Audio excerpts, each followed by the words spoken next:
it has been recently revealed that the Colorado Buffaloes are leaving the Pac-12 and are headed to the Big 12, a move that has been unanimously approved by the Big 12 presidents and chancellors to add Colorado to the conference. They will reportedly join in 2024, which is the same year that USC and UCLA will be joining the Big 10, meaning that the Pac-12 currently has 9 teams set to play in 2024, which is obviously a big issue for them. Colorado going to the Big 12 I find to be pretty interesting, as the Big 12 and the Pac-12 were once considered to be going on the same path, kind of two kayaks going down the same stream, where both conferences lose 2 of their, if not their biggest draws in, with the Big 12 with Texas and Oklahoma, and the Pac-12 with the aforementioned USC and UCLA.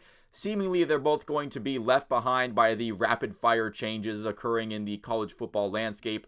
However, the Big 12 has been able to make moves necessary in order to stabilize themselves, get themselves in a much more manageable position than the Pac-12 is able to do.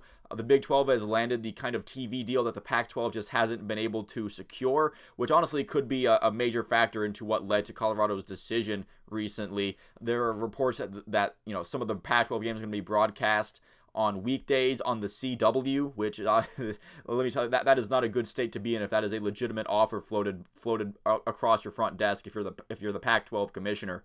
The Big 12 has also made additions to help them stabilize themselves: BYU, Cincinnati, Houston, UCF, and now Colorado. Now, I don't think any of those teams match what Texas and Oklahoma could brought to the Big 12, but they will keep the conference from the brink of death and from the situation that the Pac-12 currently find themselves in.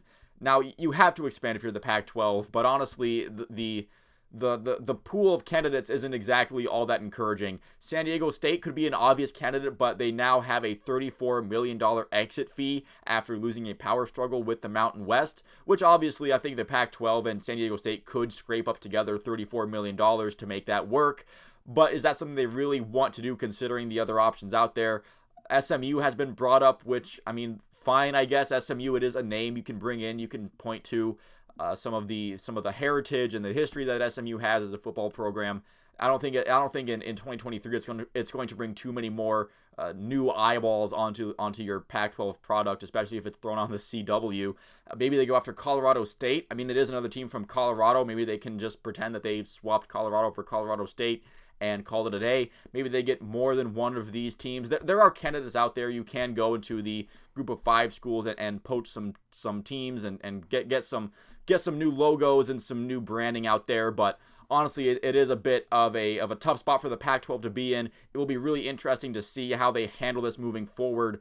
But I honestly just feel bad for the majority of the Pac-12 fans who just want to watch their conference and have a good time, but instead they're kind of been forced to pay attention to stuff like TV deal negotiations and conference realignment, when honestly I feel like most fans, they deserve to be looking forward to the actual football and college football season, but instead they have to be just kind of bogged down by the rest of this stuff. But again, it'll be extremely interesting to see where they go from there. That's going to do it for this video. Just a quick little update on a situation that I find pretty fascinating. Leave a like and subscribe if you enjoyed the video and you'd like to see more like it. Thank you for making this far if you did make it to the end of the video, and I will see you at the next one.